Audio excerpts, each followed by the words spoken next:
Bonjour à tous et soyez les bienvenus dans cette nouvelle pause garage.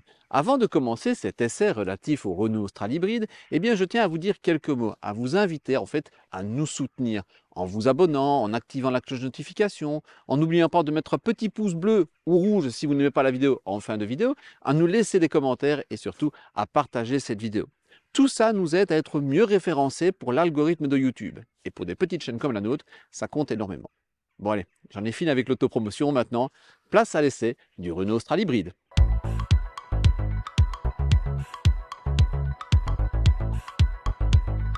Dévoilé le 8 mars 2022 à la presse, le Austral remplace le Kadjar à la fois dans son positionnement de la gamme Renault, mais également sur les chaînes de production espagnoles de Palencia. Cependant, il n'existe aucun point commun entre ces deux modèles, à commencer par le style. Fini donc les lignes toutes en courbe si typiques du style de Laurens van den Acker, et donc fini le look de capture allongée qui n'avait pas su convaincre le grand public. C'est pourquoi le style du nouveau venu est en totale rupture. Et soyons honnêtes, c'est une totale réussite. Tout en conservant des dimensions similaires, le Renault Austral profite d'une allure à la fois plus massive et plus dynamique qu'auparavant.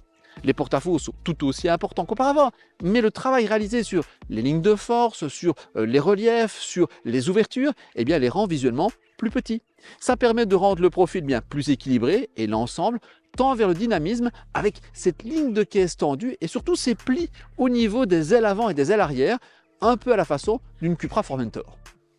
La face avant est typique du nouveau style Renault. Et là encore, le passionné de Renault que tu es va manquer d'objectivité? Peut-être bien, oui. Mais je n'ai pas tort et je n'ai pas honte de ne pas bouder mon plaisir. Regardez-moi cet avant, avec cette calandre gigantesque qui pourtant n'écrase pas les feux. Il s'additionne sans s'écraser. Et ça, c'est un véritable exercice de style. Mais ce que j'apprécie le plus encore sur cet avant, c'est le capot, qui est long, qui est horizontal et qui présente des lignes faisant penser, erronément malheureusement, à une implantation longitudinale du moteur. Soudé de l'or finalement assez sage, cette face avant a en fait bien du caractère. La partie arrière est bien souvent la partie la plus difficile à dessiner, en raison des nombreux impératifs techniques, l'intégration des sorties d'échappement, l'accès à la malle ou encore la dimension réglementaire des feux. Mais ici, les designers ont fait preuve de beaucoup de talent et d'inventivité, avec cette teinte noire qui semble se prolonger jusqu'au vitrage arrière et qui allège l'ensemble du véhicule. Mais moi, ce qui m'impressionne le plus, ce sont ces feux arrière. Ils conservent le bon hang, si typique de la marque, avec cette tendance à se rejoindre au centre du haillon. Mais ici, ils jouent avec leurs proportions, avec les creux, avec les transparences, et finalement, ils sont beaucoup plus dynamiques. En fait, ils reprennent les caractéristiques de l'ensemble du véhicule. Ils vont quitter leur statut de gimmick pour devenir un élément à part entière de l'ensemble de la voiture. Et ça, c'est un véritable tour de force. Mais bon, je dois bien avouer que c'est quand même de 3/4 avant que le Renault Austral est le plus agréable à regarder. Sous le capot, on va retrouver des mécaniques déjà bien connues sous le capot de l'Arcana, avec les TCE 130 et 160 pourvus de la micro-hybridation, ainsi que la motorisation hybride e-tech, qui elle n'est pas la même motorisation que sur l'Arcana. Mais le principe de fonctionnement que je vous avais expliqué très largement il y a quelques semaines reste tout à fait le même. La différence ici est que nous montons en gamme en termes de sophistication, mais également de puissance. Alors vous allez peut-être penser que je suis en train de perdre mes nougats et que j'ai oublié de vous parler de la motorisation diesel. Eh bien non, malgré sa grande expertise en la matière, le losange a dû céder aux pressions de la politique écologique européenne, mais également de son gouvernement national. Et c'est pourquoi le diesel disparaît progressivement de la gamme Renault et qu'il est absent de ce nouveau modèle. Le modèle que nous essayons aujourd'hui est équipé de la motorisation hybride, baptisée e-tech. Aux côtés du petit tricylindre turbocompressé de 1199 cm3 de 130 chevaux et 205 Nm, on retrouve un alterne-démarreur de 34 chevaux qui est à la fois destiné à assurer les mises en mouvement du Austral, à recharger sa batterie de 2 kWh fonctionnant sous une tension de 400 volts et située sous le siège avant, et à remplacer l'embrayage. Il y a bien sûr un moteur électrique et celui-ci fournit 68 chevaux et 205 Nm. Et ces trois-là ils vont fonctionner de concert via une boîte de vitesse à crabot et 15 modes de fonctionnement différents, toujours dans l'optique de réduire la consommation. Sans surprise, le châssis est bien sûr le CMF, comme les Nissan Qashqai et X-Trail, sauf qu'ici il est dans sa variante CD. Malgré cette parenté technique, Renault et Nissan préfèrent chacun user de leur propre motorisation hybride. Et Renault y va même de sa petite touche pour le châssis, avec des roues arrière directrices, comme la Renault Mégane RS Trophy. Ce système permet aux roues arrière de braquer, selon la vitesse, dans le sens contraire ou le même sens que les roues avant. afin de favoriser respectivement le dynamisme et le rayon de braquage ou la stabilité à haute vitesse. Malheureusement pour l'heure, seule la version hybride peut en bénéficier. Et heureusement pour nous, celle-ci en bénéficie. Les tarifs du Renault Austral débutent à 31 800 € en version TCE 130 avec la micro-hybridation 48 volts. L'équipement est déjà bien fourni avec les jantes en alliage de 17 pouces et la climatisation automatique bisone. Mais pour monter en motorisation ou disposer du toit noir contrasté, il faudra monter en gamme et opter au moins pour le niveau de finition techno facturé 2 500 € de plus. La motorisation hybride de 200 chevaux réclame quant à elle un supplément de 4 400 € par rapport à la motorisation de base. Sachant qu'en plus de sa puissance accrue et de sa consommation moindre, elle est fournie avec la boîte automatique, on peut clairement estimer qu'il s'agit d'un supplément particulièrement raisonnable et dès lors hautement recommandable. La garantie, quant à elle, se borne au minimum légal de 2 ans sans limitation de kilométrage, mais vous pouvez, moyennant finance, opter pour une prolongation jusqu'à 5 ans et 150 000 km. Avant de poursuivre cet essai, je tiens à remercier très chaleureusement notre partenaire, le garage Neri by Autosphere, qui ont mis à notre disposition ce Renault Austral dans cette splendide configuration Esprit Alpine avec ce très beau bleu et ces très belles jantes de 20 pouces. Ils sont concessionnaires officiels Renault, mais également Dacia en région liégeoise. Et vous trouverez toutes leurs coordonnées dans la description située sous cette vidéo. N'hésitez pas à les contacter, à leur rendre visite. Ils se feront un plaisir de vous renseigner sur votre future voiture. Et allez savoir, ce sera peut-être un Renault Austral comme celui-ci. Le Renault Austral présente des dimensions tout à fait dans la moyenne des SUV compacts, avec 4,51 m de long, 1,84 m de large et 1,62 m de haut. Sa garde au sol est de 17 cm seulement, ce qui cantonne clairement le nouveau SUV du losange à arpenter les routes goudronnées, à l'image de sa concurrente directe, la Peugeot 3008. Notons que grâce aux 4 roues directrices, le diamètre de braquage est tout à fait exceptionnel pour la catégorie, avec seulement 10,1 m contre 11,2 m sans ce système. L'accès au coffre se réalise par le biais d'un haillon, lequel est motorisé contre 450 € dès le deuxième niveau de finition et même carrément de série dès le troisième baptisé iconique. Le seuil de chargement est un peu haut, mais fort heureusement le plancher est plat et les formes régulières de la soute permettent d'exploiter au mieux les 430 à 550 litres disponibles en configuration 5 places. Cette différence de contenance s'explique par le fait que la banquette arrière est coulissante dès le deuxième niveau de finition. Lorsque les deux parties asymétriques de la banquette sont rabattues, le coffre atteint alors un volume de 1455 litres. Malheureusement, le plancher n'est alors pas parfaitement plat. C'est dommage.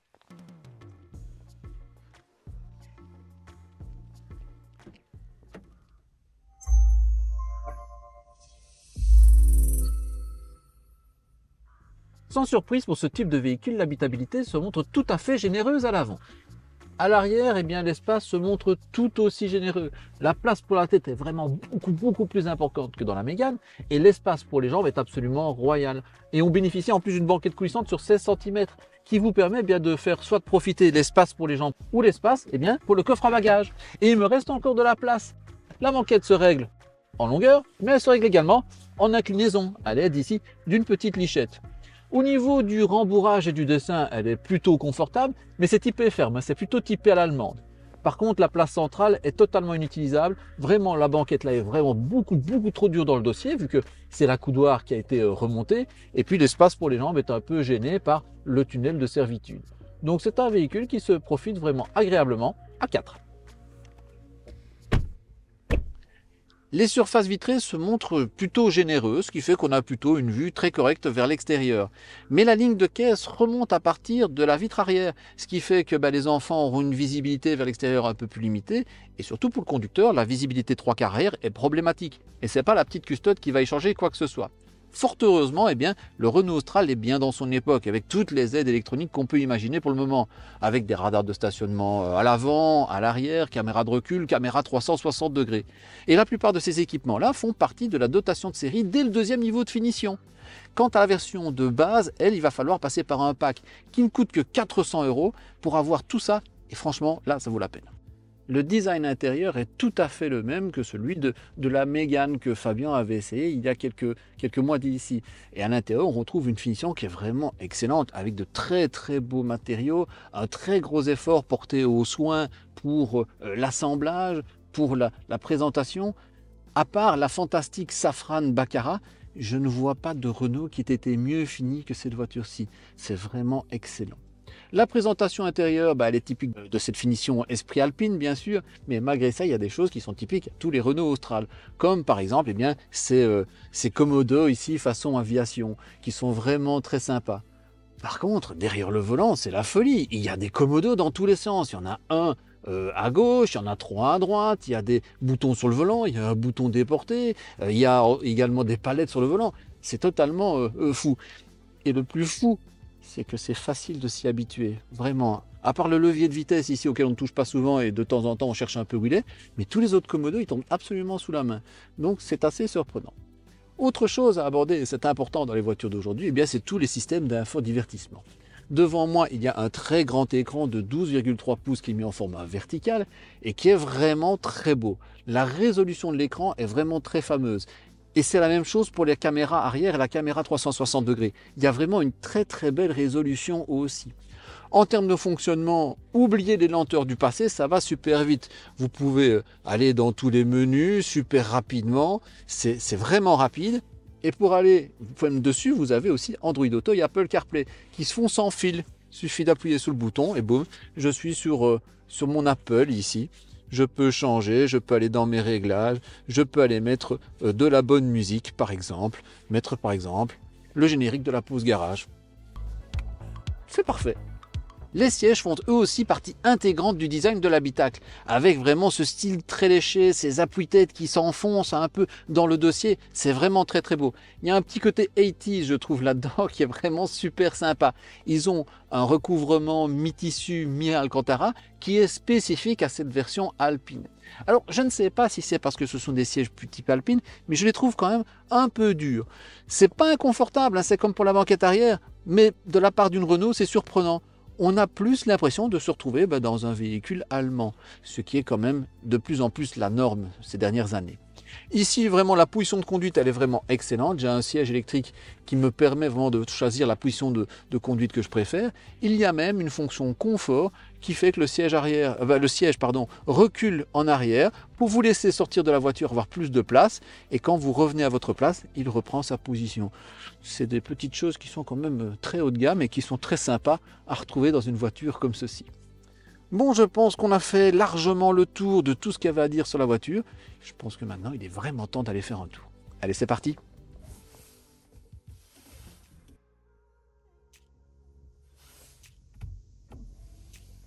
À moins de vouloir profiter des 200 chevaux et de 205 Nm, les démarrages sont assurés par l'alternodémarreur de 34 chevaux, lequel est prioritairement secondé par le moteur électrique de 68 chevaux. Même si ce type de motorisation n'est pas prévu pour les séances chronométrées, force est de reconnaître que le e-tech s'avère vif et performant, comme en témoignent le 0 à 100 km/h et le 1000 m départ arrêté, respectivement réalisés en 8,4 et 30,8 secondes. La vitesse de pointe est réalisée avec le seul moteur thermique de 130 chevaux, ce qui explique le petit 175 km/h. La chose qu'on remarque en premier lorsqu'on prend le volant de ce Renault Austral, c'est qu'il est super confortable. D'abord, il est très bien insonorisé, que ce soit les bruits aérodynamiques, les bruits de roulement, les bruits de mécanique. Évidemment, les bruits mécaniques, c'est facilité par le fait qu'il y a le moteur électrique. Quand le moteur électrique fonctionne, évidemment, on ne l'entend pas. Mais lorsque le petit tricylindre turbocompressé à essence, là, il se remet en route, on ne l'entend pas non plus. À la limite, on peut le savoir qu'il est là parce que il y a une petite vibration. La suspension, elle gomme super bien les défauts de la route. J'ai pris ici un chemin de remembrement. Ce sont ces chemins entre les champs constitués de plaques de béton disposées les uns derrière les autres, qui ont à la fois un revêtement granuleux qui fait beaucoup de bruit et en même temps ces saignées qui font qu'on a chaque fois un petit coup dans le dos. Et ici, franchement, on ressent rien du tout. C'est une suspension passive et elle gomme tout. Et ce, malgré le fait qu'on a des roues de 20 pouces qui sont spécifiques à cette version esprit alpine. Donc c'est vraiment impressionnant. Quant au siège, tantôt je leur reprochais leur relative fermeté. Franchement, ils sont toujours aussi durs. Ils n'ont pas changé en chemin. Par contre, au niveau du maintien, maintenant que je conduis, je me rends compte qu'ils me soutiennent super bien les cuisses et super bien le dos. Et en plus, tantôt, en chipotant dans l'ordinateur, j'ai allumé le mode massage. Franchement, c'est super agréable. Là, je peux faire des kilomètres et des kilomètres. Comme ça, c'est vraiment agréable. Je veux le même siège à mon bureau, au travail. Et puis, en termes de conduite dynamique, Alors que c'est quand même pas le but de cette voiture-ci. On a une voiture qui est pas pataude. Malgré sa masse, malgré sa vocation première, c'est un véhicule qui est vraiment très agréable à conduire. On a une direction qui manque franchement de fermeté. Elle est trop souple. Mais par contre, on a un tranchant dans le volant qui est surprenant de la part d'un SUV compact comme celui-ci, qui est à vocation familiale. Et ça vient de derrière. Des roues arrière directrices, qui en fonction de la vitesse, je vous l'ai dit tantôt, pivotent dans un sens ou dans l'autre, pour favoriser ou le dynamisme ou la stabilité. Stabilité sur autoroute, elle est vraiment impressionnante. Tantôt, il y a eu un peu du vent traversier et la voiture, elle ne bronche pas. C'est un véhicule avec plein de facettes différentes et c'est une sacrée surprise. Chapeau les ingénieurs de Renault, chapeau Billancourt. Et oui, je dis Billancourt parce que je suis vieux. Fait comme ça. Donné pour 4,6 litres en consommation mixte, soit 104 grammes de CO2 par kilomètre, le Renault Austral hybride de 200 chevaux a réclamé 6,5 litres au cours de cet essai, séance chronométrée incluse. Ce qui est une jolie performance au vu de nos conditions climatiques du jour. Avec 55 litres de contenance, le réservoir autorise une autonomie autoroutière avoisinant les 750 km.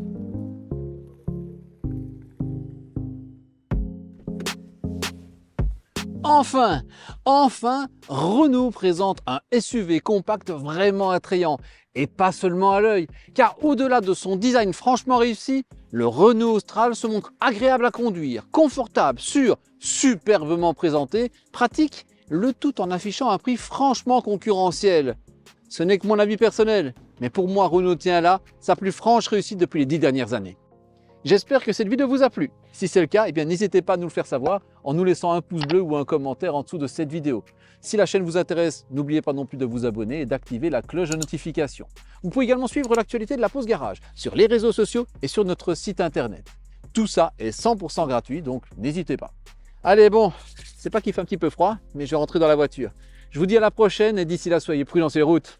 Ciao!